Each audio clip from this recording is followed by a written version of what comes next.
In this chapter, I will introduce you the frequently asked questions about Java server faces. First question is JSF a language? This is an elementary question that developers ask when they first hear about Java server faces, and the short answer is no. JSF is only a framework like Spring MVC, Struts, or etc. Okay, it's just a framework. Question 2. What aspects differ JSF from other MVC frameworks? First, JSF is an event-driven programming model and it has a component-based architecture. JSF uses Ajax technology internally, hiding the details from you. It has a really sophisticated architecture. You use some predefined components in the view side, and components are bound to some Java beans that are being managed by JSF module, and they are called as managed beans. And the communication protocol is also predefined by JSF framework. Component-based architecture means that you put a predefined component to your view and all the abilities of this component can be used by the developer easily. So it's a component-based architecture. The managed bean and the component on the view side is coupled and they can send data to each other on specific events and when a basic HTML form is submitted to the server side. So this means an event-driven programming model. As you all know, event-driven programming means that a module notifies some other module by throwing an event, and the other module that is listening that event catches this event and processes the data accordingly.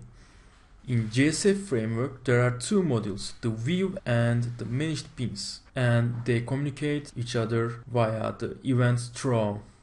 Okay, so that means an event-driven programming model. The third question is about components. JSF views are not simple HTML pages. Since we are using the components, it's complicated to use the basic HTML. So why should I use them? Short answer is that because the benefits of them is much more important than this side effect. Okay, as JSF components limit you on using plain HTML, aside it removes the need of all boilerplate code of gathering HTTP request parameters, converting these values to the desired types, validating the request's parameters, sending the request to correct service endpoints, getting the response from these endpoints, parse the response, and update the HTML page with some JavaScript method calls after getting the response from the server side. JSF components handle all these complexities. So you need to complete 5 simple steps to do everything I mentioned. First, you put a JSF component inside an HTML form. After that, you need to pair the value of a component to an attribute inside the managed bean, or you may pair an event with a method inside the managed bean. After that, you need to process the data in managed bean when an event is triggered from the view side. You will modify the values inside the bean inside the method that are paired with a component. After that, you just basically refresh the desired component to update the values according to the value in managed bean.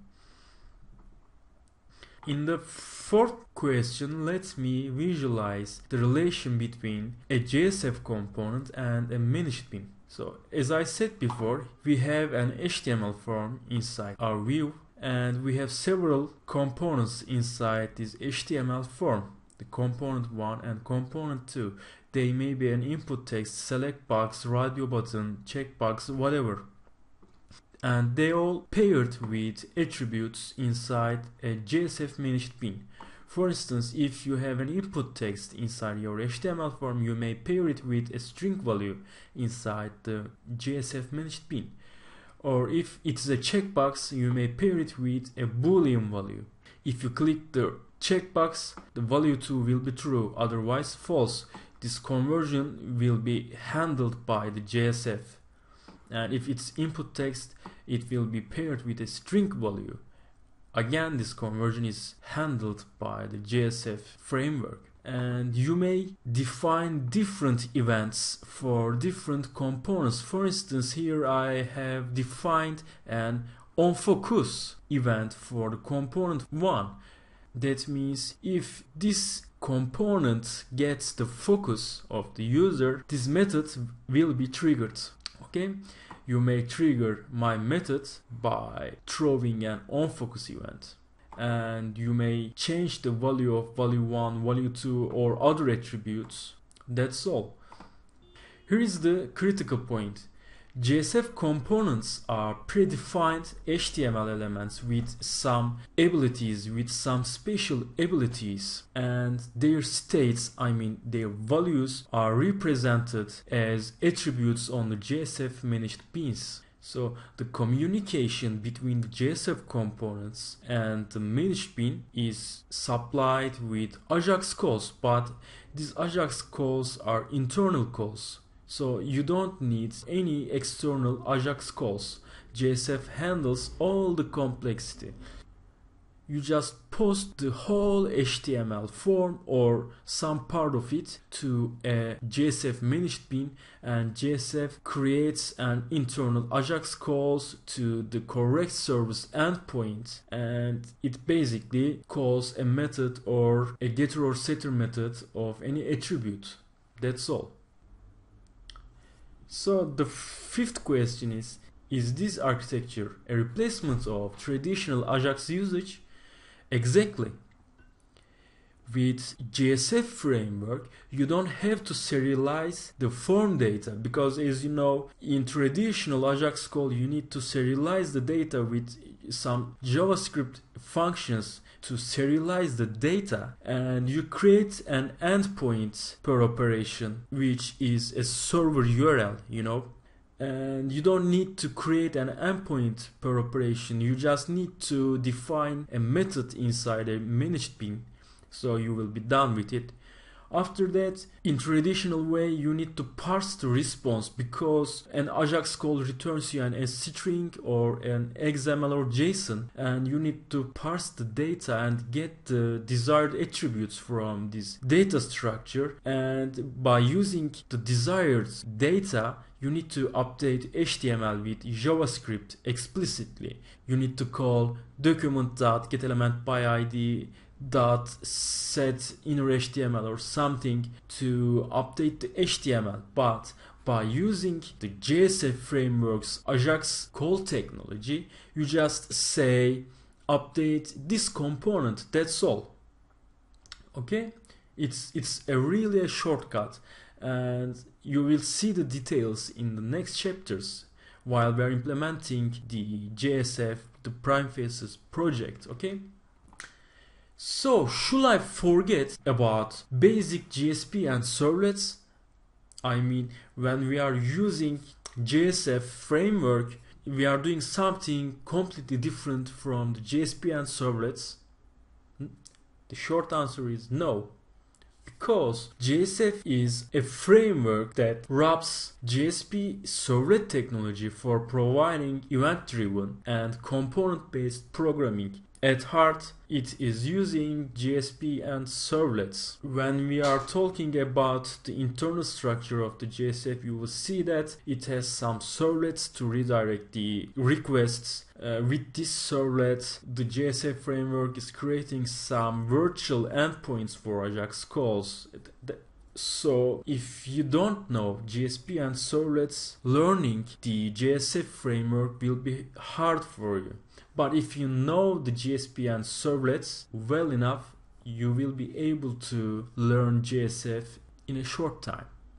Okay, the sixth question is why JSF pages are not basic HTML pages?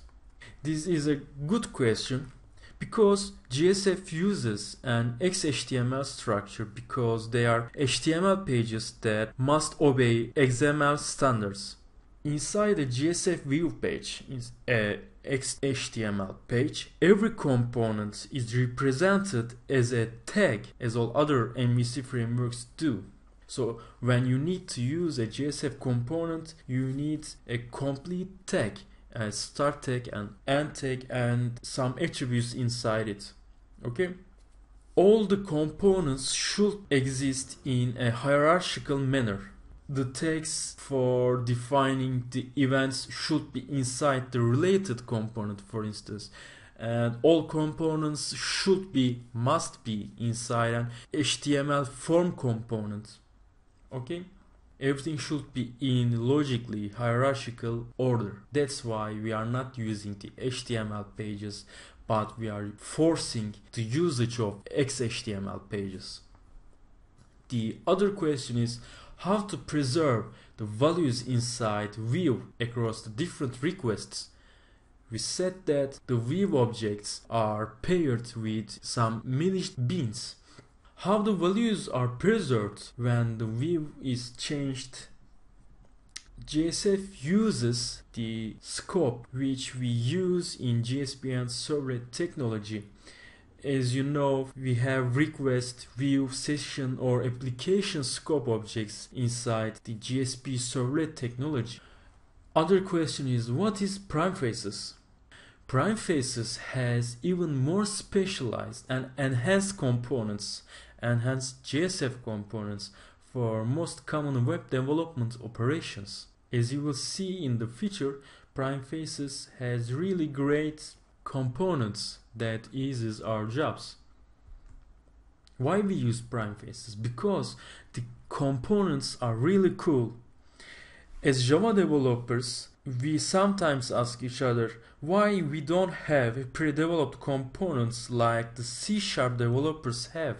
We have these special components with Primefaces. That's why we are using Primefaces. We have good looking calendars, lists, data grids, drag and drop sections inside the Primefaces tool suite, That's why we are using Primefaces.